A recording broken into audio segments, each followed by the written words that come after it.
Hello everyone, welcome back to another video on tabletop baseball. Today's topic is on Statis Pro Baseball and specifically about creating pitcher cards. I'm going to cover three things today. I'm going to do a hopefully brief intro, so bear with me if you're familiar with Statis Pro, but I think it will be helpful to get us all grounded on the same page. Second, I'm going to talk about how hits, walks, and strikeout chances are all assigned to pitcher cards and some of the issues, I guess I would say, related to that process. And then I'm also going to talk about how the so-called PB ratings are assigned to pitchers. So with that, let's get started. So just as a brief intro, there's several versions of Statis Pro out there, and the predecessor game actually was a game either called or developed by somebody called Midwest Research. And then it evolved into Statis Pro, and it acquired a Sports Illustrated label to it, and I think the Avalon Hill Company produced it for a while. According to Wikipedia, there was a second edition, which is generally thought to be pre-1988. And then a third edition, which is what I really focus on in this video. And then apparently there were some other advanced rules that came out. And then a very well-known product called Statis Pro Advanced exists. And it's a separate product entirely with a lot more sophisticated features and math behind it. I would say generally about Statis Pro, there's a lot of YouTube videos out there on Statis Pro, so feel free to check those out. Statis Pro has some unique features. I'm going to highlight a couple here. The pitcher-batter interaction is what I think makes it the most interesting part of the game. So the first thing you check is to see whether the pitcher card is going to be referenced for the result or the batter card. So it's not a pure 50-50 type game, although the math underpinning it actually kind of gets you to the same place. In Statis Pro, the more dominant pitchers will control most of the action, and we'll talk about this, but all the extra base hits are on the hitters' cards. We'll look at this, but when Statis Pro came out, it wasn't a dice-based game. It was entirely using fast action cards. And I'll show you what those look like. But important today's discussion is that it's kind of an open platform. So since the beginning, they provided instructions on how to make your own cards. That's part of the topic we're going to talk about today. It creates some issues. It's a bit of a blessing and a curse. A lot of people have made their own cards. There are spreadsheets floating around out there. I've made my own. You can see these cards in the background that I've made as an example. But there's a lot out there. Okay, real quick, Statis Pro Basics. So here you see on the left a pitcher card, Dwight Gooden, 1989. I've circled the PB number. That's really what the first step in any plate appearance is, to check whether the pitcher's card is going to apply or not. And then you see in the blue box there, there's various types of singles that could occur if you do use the pitcher card. The pitcher card is also where you get balks and passed balls, and the pitcher has an allocation to strikeouts and walks and wild pitches. So that's the pitcher card. When you're playing the game, you flip over a fast action card and you first look at this PB number. In this case, it's an 8. And so you would look over to Dwight Gooden, and his PB numbers is a range of 2 to 7. 8 is higher than that. That means this particular at-bat is going to go over to the batter's card. So that's kind of the basic structure of the gameplay. Very important is to understand the probabilities that are embedded in these fast action cards. And Each fast action card, as I said, could have a number between 2 and 12 on it. And then there's also a chance that it could have another designation like BD or CD or Z. And those are for some unusual situations that we're not going to talk too much about today, mostly related to clutch performance. But somebody figured out that this 2 to 12 system is actually more or less patterned after what you would get when you have 2d6 dice and you add them together, which we're all familiar with, so it's almost identical. I think the key takeaway here is that if you're a 2-5 pitcher, which is not good, your card is only going to be used about 28% of the time. And then it goes up from there. You know, PB8 is going to be used 72% of the time, and a PB9 is going to be used 83% of the time. So that's, in the original game, that was kind of the PB range, if you will, and how it worked. I'll talk a little bit more about one refinement that is in general use today, and to be frank, some expanded versions of the game use PB numbers, I think ranging all the way up to 11 at the top and maybe as low as 2 or 3 on the bottom. I'm not sure. That's kind of beyond the scope of today's video, but I just want to point that out. Maybe to round out this intro discussion, we'll take a quick look at the batter card. And as I was saying, all the extra base hits occur on the batter card. So it's in the pitcher's best interest to roll something or pick something that, in terms of a PB number, that falls on his card, because if he does give up a hit, it'll only be a single. In the case of a batter's card, it could be potentially anything: single, double, triple, or home run. And I did a different video where I talked about kind of the implied batting average and slugging percentage of the average pitcher card and the average batter card. It's pretty significant difference. So again, not quite a 50-50 setup, but kind of a hybrid and some of the similar underpinnings. Okay, with that intro out of the way, what I wanted to talk about in the next part is how you assign hits and walks and strikeouts to pitcher cards. So as I said, the original game came with instructions about how to make your own cards. And I've kind of reproduced some of that over to the left. And so, for example, for the number of singles chances to go on a pitcher card, you would take the number of hits, divide it by 9 innings, get a 2-digit decimal number, and then depending on what his PB number is, you can read across and see how many singles to put on his card. So obviously, if you give up more hits per 9 innings, you're going to give up more or have more singles on your card, and that's what happens when you read down the page. And then if you read left to right, there are more singles on a 2-5 pitcher than there are on a 2-9 pitcher. And walks and strikeouts kind of work the same way.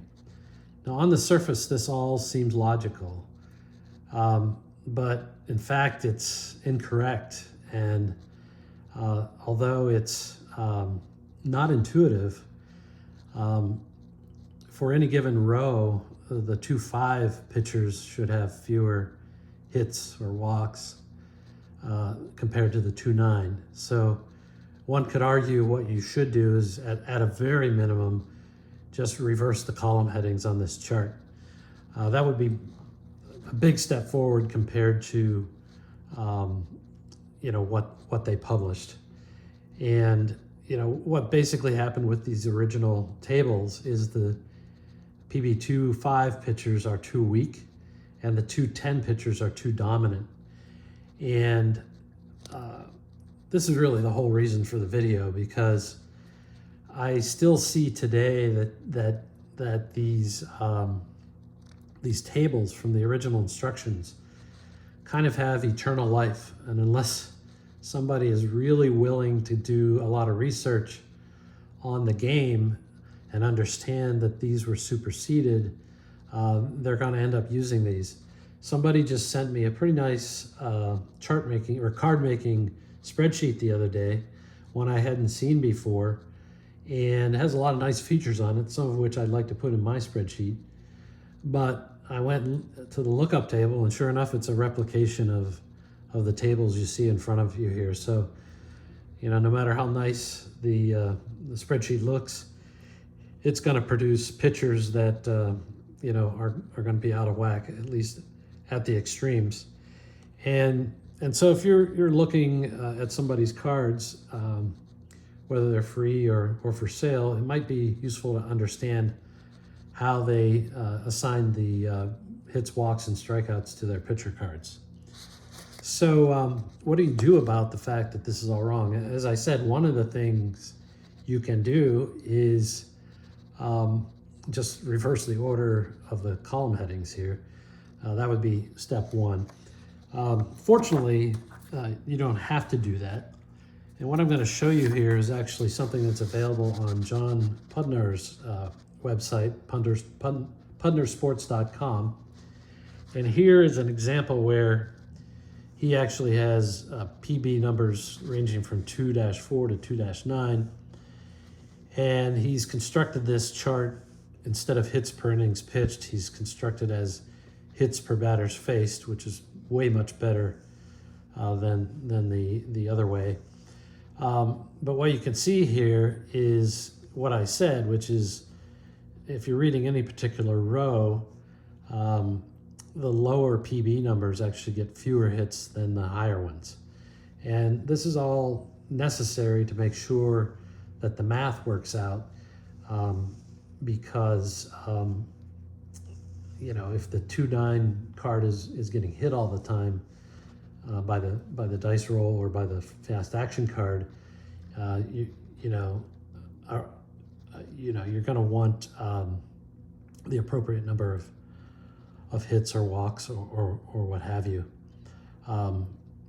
Similarly, if you're going to penalize the 2-5 card by having most of the results being on the batter card, when you do hit the pitcher card, you need to soften up that card a little bit, or he'll just get a double whammy.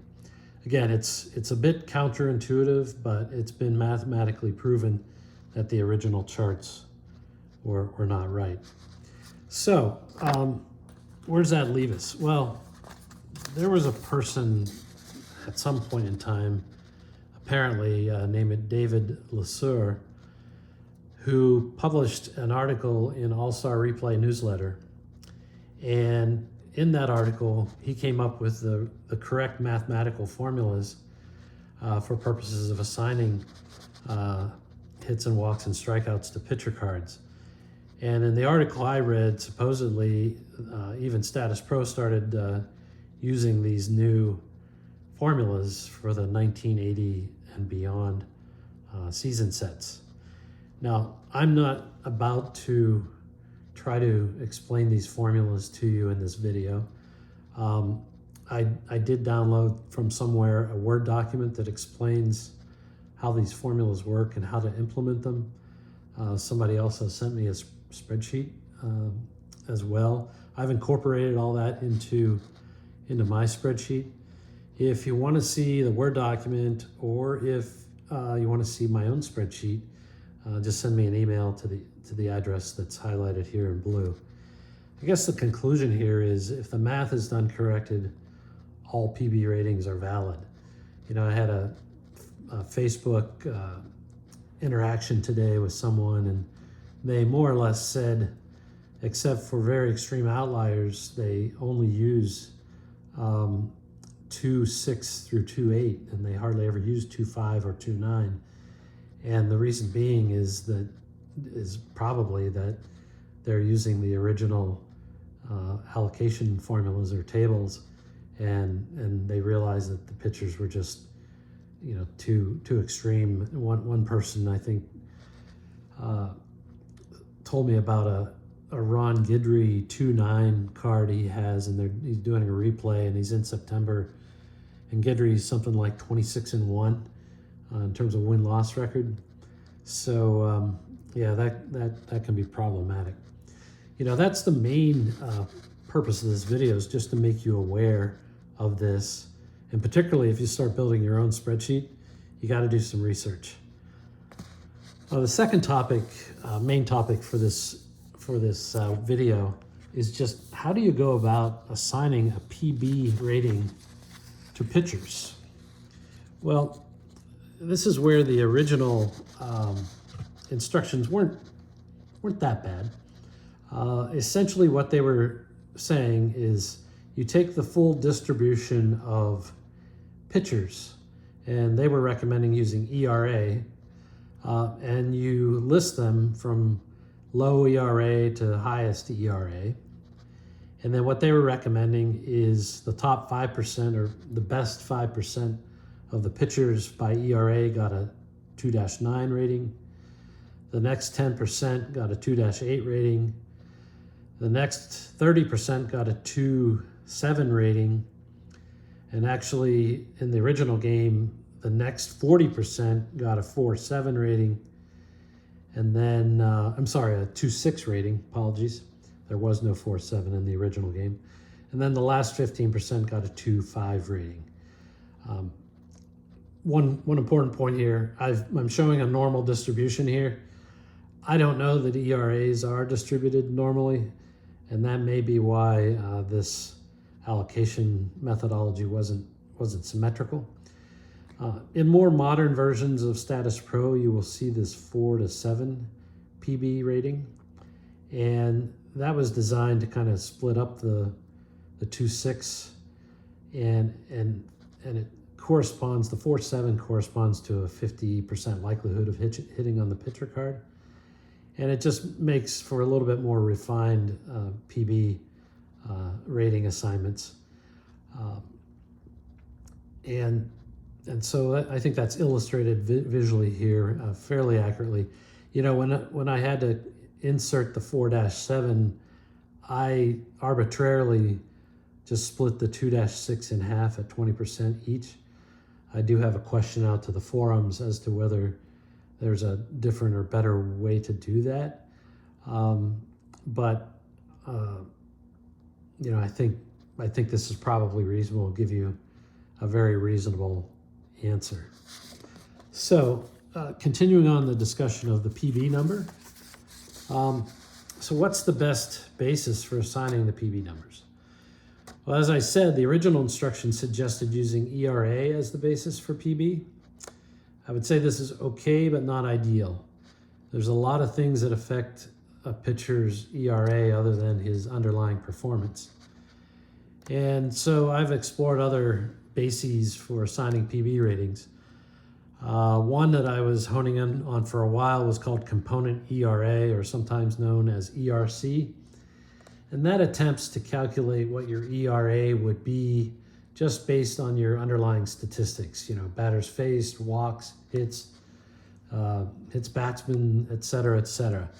And it's supposed to take out some of the noise that might be in ERA. And so when I did that for 1 year, I got slightly different PB numbers when I applied it to the pitchers. There's some suggestion out there, use a stat like fielding independent pitching, FIP as it's sometimes called. I'm not a big expert on FIP, and to the extent I have studied it, I'm not quite convinced yet, but there is some rationale behind that. What is recommended and what Derek uses in Statis Pro Advanced is something called isolated power. And I think he hit on this when he decided to start making cards with left-right splits for the pitchers. And so, you know, the more I studied this, the more I actually agree with it. If you haven't heard of it before, here is 2 ways to calculate it. The simplest way is you look at the pitcher's opponent's stats, if you will, or batting against stats. And if you just take the slugging percentage against and take away the batting average against, you'll get the isolated power. And the rationale for this is that the isolated power statistic reflects the tendency for a pitcher to allow extra base hits. And if you remember, that's kind of the distinction really in the engine, is if you're going to be on the pitcher card, you're going to allow singles. And if you're going to be on the batter card, you're going to potentially allow extra base hits. So if a pitcher has a low isolated power number, it means that more plays should be based off the pitcher's card.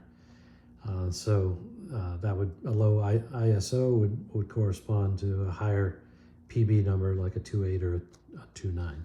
So that's the rationale and the recommendation. Here's an example, and I would say this is true for the whole video, but I'm putting a lot of information in front of you. Feel free to pause and study this a little bit. But I did an analysis of all the 1971 American League pitchers when I was doing the Baltimore Orioles here that are in the background.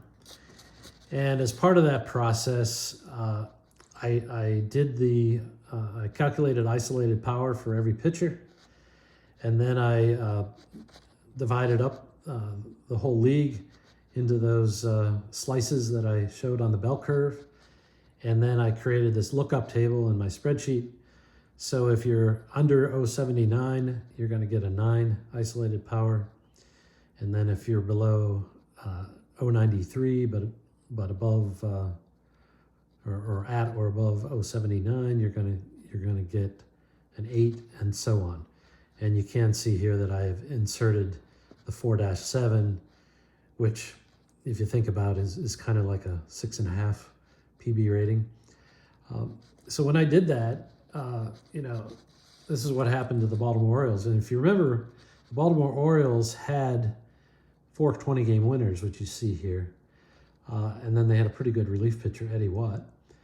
And you can see the highest rating any one of them got was a 7.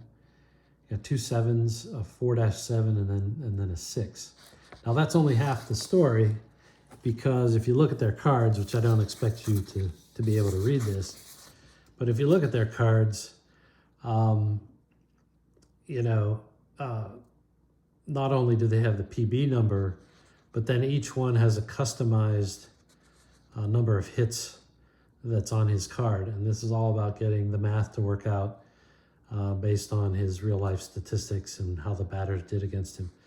The interesting one is Eddie Watt had a 1.2 ERA. He's a 2.9 PB, but he has 25 hits on his card. But again, he's only going to have his card hit. He's going to have his card hit quite frequently. So he's going to allow singles, but not a lot of extra base hits. Again, the math is somewhat complicated. Fortunately, somebody really smart figured it out and was willing to share it. And so all I've done is just co-opt it, to be honest. One last point on PB. If what I just described for assigning PBs seems complicated and tedious, which it is, going back to Pudner Sports, he created a pretty cool shortcut, what I'll call a shortcut. And so what he says is you take the pitcher's ERA and divide it by the average league ERA for that year and put it into a decimal, the nearest tenth.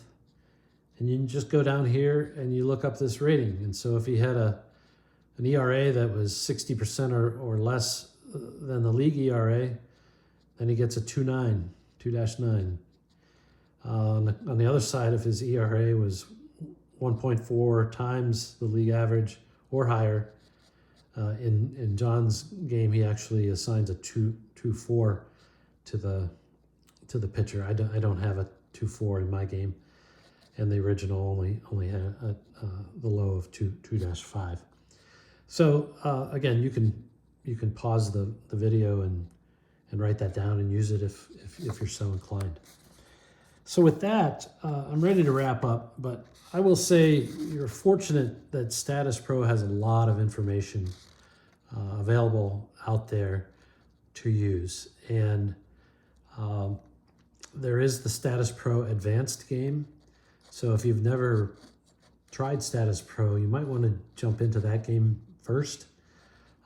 It has a lot more complexity than the older versions, but it has a lot of statistical accuracy and a lot of neat features. If you want to learn about the history of some of these formulas and the game generally, there's a Delphi forum called Can We Fix Statis Pro Baseball? The posts go back 20 years. I've read them all. I'm just that nerdy. But if you're not into that, there's a lot of YouTube videos out there, many on how to play and replays. And Kurt Berglund even has a video out there which tells you how to make the game cards. Full disclosure, though, that's based on the original version of the rules. I will give Kurt credit, though, for better or worse, that's what put me down this path and several hundred hours of work creating my own Statis Pro spreadsheet. There is a Statis Pro Facebook group in addition to the Statis Pro Advanced. The link is there. And then I mentioned a couple times pundersports.com. If you've made it this far, I will just ask above anything else if you would just make a comment, because I think that's really the reward I get for making these videos. This one in particular, I have several hours into the prep, and so getting comments is useful and informative and rewarding for me, so I appreciate that. Likes and subscribes are fine too, but the comments are really what I'm interested in. So with that, I am going to sign off. Thank you.